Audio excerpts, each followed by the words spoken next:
நீங்கள் பார்த்துக் கொண்டிருப்பது நியூஸ் 21 செய்திகள். தமிழ்நாடு செய்திகளை உடனுக்குடன் தெரிந்து கொள்ள நியூஸ் 21 செய்திகளை பாருங்கள். உண்மை, உழைப்பு, உயர்வு.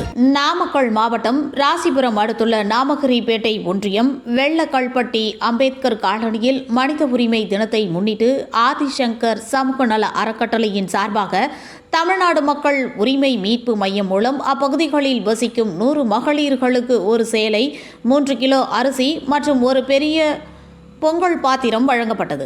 இவ்விழாவில் நலத்திட்ட உதவிகளை வழங்குவதற்கு நாமகிரிப்பேட்டை அஇஅதிமுக ஒன்றிய செயலாளர் KPS சரவணன், நாமகிரிப்பேட்டை பேரூர் செயலாளர் மணிகண்ணன், தமிழ்நாடு மக்கள் உரிமை மீட்பு மைய நிறுவன தலைவர் NT சிவலிங்கன், மாநில செயலாளர் குமார் ஆகியோர் கலந்து கொண்டனர்.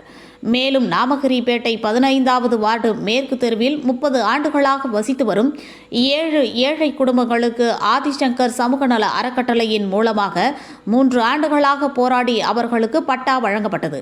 நியூஸ் 21 செய்திகளுக்காக ராசிபுரம் செய்தியாளர் ஸ்ரீனிவாசன்.